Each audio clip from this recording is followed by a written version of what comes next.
আজি ৰাতিপুৱা 5:15 আমাৰ মন্দিৰ খোলা দিছে আমি ভক্তগণ ৰাইজৰ কাৰণে আৰু ভক্তৰ ভিৰ আগতকৈ বহুত বেছি আপুনি কোনো এটা গেট খালী নাপাব গোটেইবিলাক এটা জনসমুদ্ৰত পৰিণত হৈছে কিন্তু এইটো পৰিৱেশ ভৱিষ্যতৰ কাৰণে আমাৰ ভাল চাইন নহয় কাৰণ বহুতৰ সাফোকেশ্যন হৈছে কাৰণ মানুহৰ যিটো গেদাৰিং হৈ যায় তাৰপিছত কোনো ধৰণৰ অক্সিজেনৰো প্ৰব্লেম হয় কাৰণ এটা জায়গাতে যেতিয়া বহুতবিলাক মানুহ এটা জুম খাই থাকিব কিন্তু তৎসত্ত্বেও আমি যিমান পাৰিছোঁ আমি ব্যৱস্থাবিলাক হাতত লৈছোঁ আৰু ব্যৱস্থাবিলাক আমি নিজেই আমি লাগি বিশেষকৈ যিহেতুকে গৰ্ভগৃহত দৰ্শন আমাৰ লিমিটেড থাকে 4,000 পৰা 4,500 হয়তো দৰ্শন হ'ব পাৰে গতিকে আমি যিটো 2 নম্বৰ গেটৰ মুখ দৰ্শন সেইটো মই নিজেই থাকি গোটেই যিমানবিলাক মানুহ আছিল 12 পৰ্যন্ত মানে যিমানবিলাক পাৰিছোঁ সেই মানুহবিলাকক আমি দৰ্শন দিছোঁ আৰু খুব লাইন পাতি কিনে আমি এটা লাইন কৰি আমি দৰ্শন দিবৰ কাৰণে সক্ষম হৈছোঁ কিন্তু তৎসত্ত্বেও বাহিৰতো মানুহৰ ভিৰ ভিতৰতো মানুহৰ ভিৰ গতিকে নিশ্চয়কৈ এইটো এটা জনসমুদ্ৰত পৰিণত হৈছে আমাৰ কাৰণে অকণমান দিগদাৰী হৈছে যিহেতুকে জাগা কম আছে ভিতৰত গৰ্ভগৃহৰ পৰা যিটো আমাৰ মূৰ্তি দৰ্শনৰ জাগা আছে সেইটো আমাৰ জাগা কম আছে কিন্তু তৎসত্ত্বেও ভালকৈ যাতে ব্যৱস্থাবিলাক হয় তাৰ কাৰণে আমি ব্যৱস্থা ৰাখিছোঁ বহুত বেছি হৈছে আনুমানিক এতিয়া পিছতহে গম পাম কিন্তু যোৱা বাৰতকৈ আমাৰ লাগিছে যে যোৱা বাৰতকৈ হয়তো ডাবলো হৈ যাব পাৰে কাৰণ আপুনি চাব যে এতিয়ালৈকে বহুতবিলাক মানুহ মুখ দৰ্শন কৰি বহুবিলাক মানুহ কিন্তু গুচি গ'ল কিন্তু তৎসত্ত্বেও এতিয়াও লাইন আছে লাইনী নিচিঙা লাইন গতিকে নিশ্চয়কৈ যোৱা বাৰতকৈ হয়তো ডাবল হ'ব পাৰে চাওক আমিতো দিওঁৱে প্ৰত্যেকবাৰে আমি সাধুক প্ৰিফাৰেঞ্চ এটা দিওঁ আমি এটা সময় নিৰ্ধাৰিত কৰি দিওঁ আৰু তেওঁলোকক দৰ্শনৰ কাৰণে আমি দিওঁ কিন্তু সিহঁতৰো যিমানবিলাক বাঢ়িছে আমাৰ কাৰণেও দিগদাৰী হৈছে কাৰণ দিনক দিনে তেওঁলোকৰো যিটো সংখ্যা সেইটো বহুত বাঢ়ি গৈছে এইবাৰ যোৱা বাৰতকৈ বহুত বেছি সংখ্যা হৈছে তথাপি আমি যিমানখিনি পাৰিছোঁ আমাৰ তৰফৰ পৰা আমি দিছোঁ 26-27 মানে আজি আৰু কালি বন্ধ থাকিব আৰু তাৰপিছত আমাৰ নিয়মীয়া যিটো আমাৰ ছিষ্টেম আছে এনে আমি তথাপি আমি 30 তাৰিখলৈকে অকণমান ৰেষ্ট্ৰিকশ্যনত ৰাখিম কাৰণ যিটো ভিৰ দেখা গৈছে আৰু ভিৰ বাঢ়িব কালি হয়তো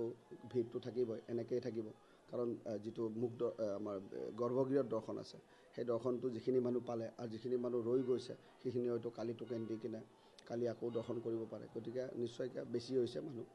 আমি তাৰ কাৰণে ব্যৱস্থা ৰাখিছোঁ যেটা আজিৰ দিনটোত চাকি বন্তি ধূপধূনা জ্বলোৱা বন্ধ কৰি ৰাখিছে কেতিয়ালৈকে খুলিব এইটো আমাৰ 26-27 বন্ধ থাকিব তাৰপিছত হয়তো নিয়মীয়া হৈ যাব চাকি বন্তি আপুনি ক'ত জ্বলাব তাৰমানে এইটো কেনেকুৱা হৈ যায় চিটুৱেশ্যনবিলাক কেনেকুৱা হয় যে চাকি বন্তি জ্বলোৱা নিৰ্দিষ্ট জেগা আছে তৎসত্ত্বেও কোনেও মানে এইটো নাচায় যে আমি নিৰ্দিষ্ট জেগাত দিম সকলোৱে ৰাস্তাতে দি দিয়ে ধূপ চাকি জ্বলায় আৰু এইটো বহুত মানুহৰ দিগদাৰী হয় আৰু মানে মানুহৰ এতিয়া প্ৰব্লেমটো কি হৈছে এতিয়া মানৱীয়তাৰ ক্ষেত্ৰতো আমি দেখা পাইছোঁ কেতিয়াবা মানুহৰ যদি মানুহৰ মূৰ ঘূৰাই পৰিছে কাকো ৰাস্তা নিদিয়ে এইবিলাক আমি দেখা পাইছোঁ এইবাৰ অলপ বেছিকৈ এইবিলাক দেখা পাইছোঁ যে মানুহে মানৱীয়তাটো বহুত এটা মানে কমি গৈছে এইবিলাক আমি ৰিকুৱেষ্ট কৰোঁ যাতে চাওক এইটো পৰিৱেশ এনেকুৱা হ'ব নালাগে এইটো এটা আধ্যাত্মিক পৰিৱেশৰ দ্বাৰা আমি এইটো মহাযুগটো পাৰ কৰিব লাগে কিন্তু দেখা গৈছে গোটেইকেইদিনে দেখা গৈছে মানুহৰ মানে যিটো ভিৰ হৈছে ভিৰত মানুহে যিটো এটা সাম্যতা ৰাখিব লাগে সেইটো ৰখা নাই বহুত বেছি মানে এটা সেই দেখা গৈছে গতিকে এইটো আমি কাম্য নকৰোঁ ভৱিষ্যতে আমি কিবা এটা চিন্তন এটা কৰিব লাগিব যাতে চাওক এইটো পৰিৱেশত মানুহে দৰ্শন কৰি কিটো লাভ হ'ব সেইটো এটা ডাঙৰ প্ৰশ্ন কাৰণ এনেকুৱা চিটুৱেশ্যনত আপুনি ধৰক ভক্ত আহিলে ভক্তই আহোঁতেই যিটো মটৰেবল ৰাস্তাৰে উঠি আহে তেতিয়াই ভক্তৰ শক্তি কমি যায় আৰু বহুতে তাতেই ভাগি পৰে গতিকে এই মন্দিৰত আহে মানুহে কিয় প্ৰাৰ্থনা কৰিব মানুহৰ শক্তি বঢ়াব কিন্তু এইটো ক্ষেত্ৰত দেখা যায় যে বহু ক্ষেত্ৰত এইবিলাক অলপ প্ৰব্লেমৰ সৃষ্টি কৰিছে আমাৰ সেইকাৰণে ভৱিষ্যতে আমি এই বিষয়ত আলোচনা কৰিব লাগিব আৰু এটা ভাল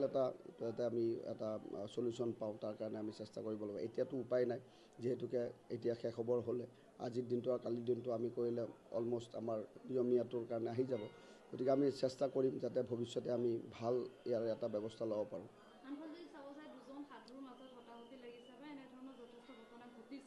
বা সাধাৰণ পাব্লিককো বহুত বেয়াকৈ ব্যৱহাৰ কৰিছে, এই ক্ষেত্ৰত মন্ত্ৰী কৰ্তৃপক্ষই কিবা ব্যৱস্থা লয় বা লৈছেনে? নিশ্চয় ল'ম আমি ব্যৱস্থা, কাৰণ কিয় এইটো এটা ভাল চাইন নহয় সমাজৰ কাৰণে। বহুত এটা কাৰণ চাওক, সাধু সন্যাসীক মানুহে সন্মানপূৰ্বক এটা দৃষ্টিৰে চায় সদায়। আমি দেখা পাই আহিছোঁ এটা মানে সাধু সন্তক আমি এটা এনেকুৱা দৰে আচৰণ কৰে, সাধু সন্তৰ ওপৰত বিশ্বাসটো হেৰাই পেলাব। আৰু যিবিলাক আচৰণ কৰিছে এইটো সমাজৰ কাৰণে খুব এটা বেয়া চাইন। মাৰপিট কৰিছে, কিবা কৰিছে, দৌৰি গৈছে, মানুহক গালি পাৰিছে, এইবিলাক বস্তু আচলতে সাধু সন্তৰ পৰা হ'বও নাপায়, জেনেৰেল মানুহৰ পৰা হ'ব নাপায়। কিন্তু সাধু সন্তৰ মানুহে সন্মান কৰে, মানুহে এটা ভাল দৃষ্টিৰে চায়, মানুহে শিকিব খোজে সাধু সন্তৰ পৰা, বহুত দিহা পৰামৰ্শ ল'ব খোজে। কিন্তু সম্ভৱতঃ এই পৰিস্থিতিত মানুহে কি কৰিব এতিয়া, সেইটো এটা ডাঙৰ প্ৰশ্ন। আৰু আমিও এইটোৰ ক্ষেত্ৰত ডিচিশ্যন ল'ম এটা, আমি তেওঁলোকক মাতি আনিম। কিন্তু এতিয়া যিহেতুকে এটা জনসমুদ্ৰৰ জেগা, আমি গোটেইবিলাক ব্যৱস্থা এতিয়া কৰিব লগা হৈছে, নিজে গৈ চব গোটেই মানে আমাৰ গেটবিলাক চাব লগা হৈছে। গতিকে নিশ্চয়কৈ আমি এই ভৱিষ্যতে আমি কিছুমান ষ্টেপ ল'ম তেওঁলোকৰ ওপৰত।